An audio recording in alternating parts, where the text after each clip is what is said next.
Hey everybody, this is Perch. Let's read this mail. It says, "Dear Perch P. Perchington," that's a classic.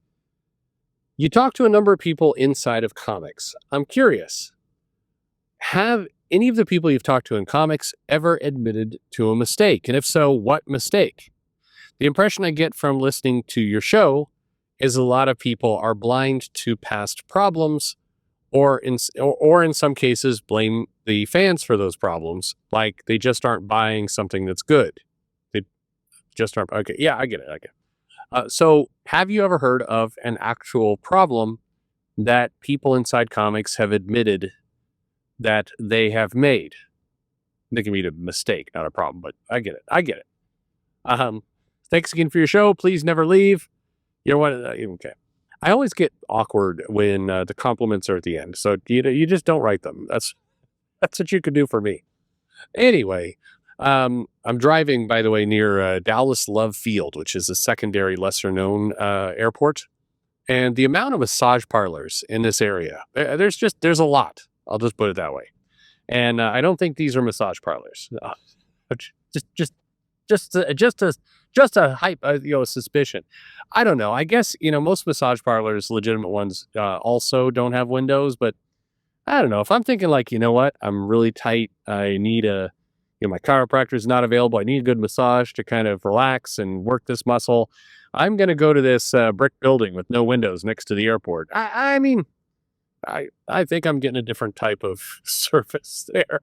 I don't know. Maybe it's wrong. Helpfully, if you've ever been to Atlanta, there's I think near Buckhead is a neighborhood, but on Piedmont and Piedmont.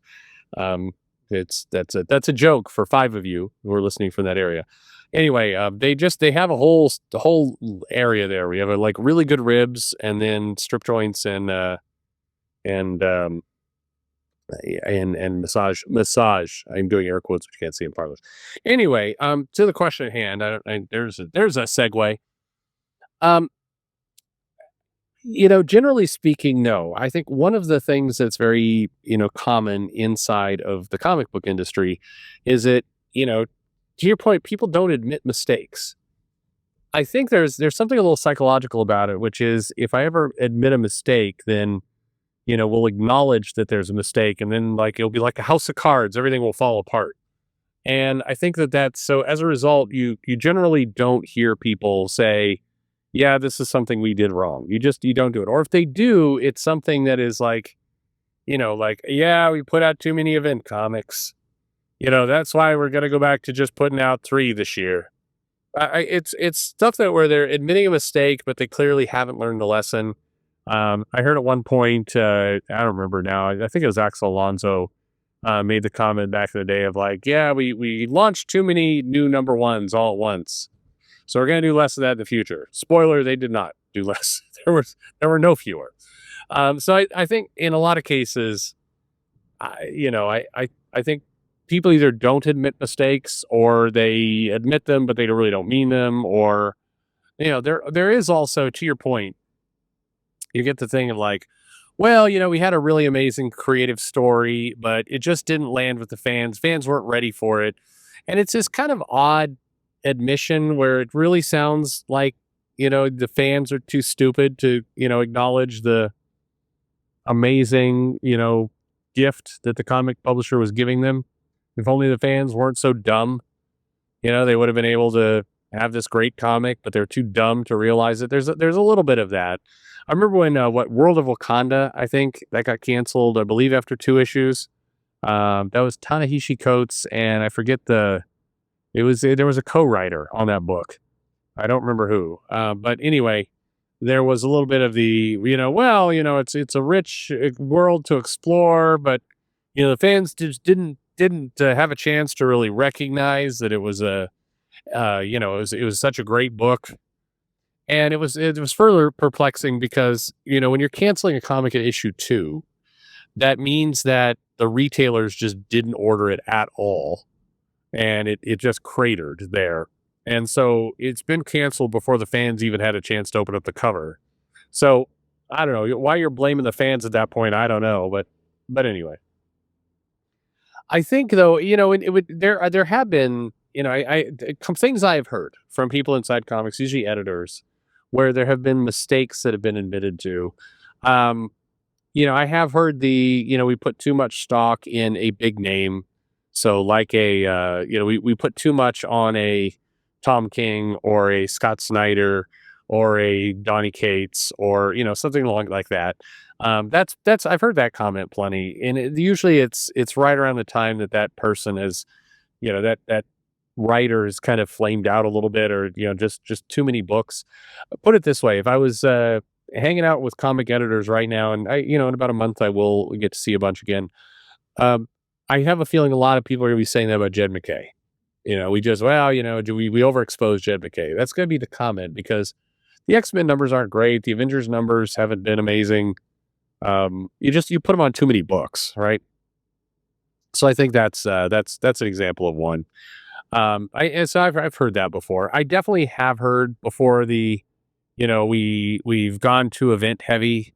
We've diminished. I am, and there's several people inside comic books that are also watch wrestling, and I've used it. I've heard this analogy a lot, and I agree with it for what it's worth. It's we put too much effort into the pay-per-views, and that's where everything happens. And then we neglected the weekly show on TV, and then we completely neglected the house show where there's nothing being filmed. And so people stopped coming to the house show because they knew nothing would ever happen there, and people stopped tuning into TV because all the big moments happened on the pay-per-view. And so we got ourselves out of whack. And that's been the analogy has been, yeah, we put all the effort into the events, and there was very little that changed inside the regular comics, the monthly comics. And so we basically trained our audience to, pay attention to number ones or maybe the first arc and event comics and ignore everything else. The challenge of that is I've heard people complain about these things, but I don't really see change occur. And the change, so they keep making the same mistake. I mean, right now, if you're Marvel, you're still living in a world where the events are, more or less kind of where bigger things happen. The challenge is the events themselves have eroded to where very little happens in the event that sticks or matters. And so really the only thing people have been trained to deal with is the fallout of the event, the 2 or 3 months after the event is over, what kind of new launches, what comics have spun out of it. And how do we care about that? And that's kind of what people are paying attention to, but by and large, everything has suffered using that model. Even though people have admitted it's a problem. I think, other things that have been said, the funny one that I think is blatantly obvious, but nobody says, is that they eroded the pay for the writers and the artists to the point that, they struggle to get good, reliable talent on the books anymore. And instead they're working with people who, may or may not have a strong interest in actually being in comics. And so as a result, the comics themselves have less impact. And because they have less impact, they have less sales. And, it's a race to the bottom. To me, that's just the most obvious, outcome and thing that we've seen in comics, but people aren't admitting it or haven't really acknowledged it as a problem inside of comics. The thing that I also find I'll hear rumblings of, but there people, and it's funny. It's people admitting a problem, um, that there's a problem. So this comment of, I don't know why a lot of the people leading comics, the senior editors, the people who are in charge, like the CB Cebulski types, will say things like everything is amazing, the business is booming, life is great. There is no acknowledgement that there might be problems, not devastating problems, even just any problems.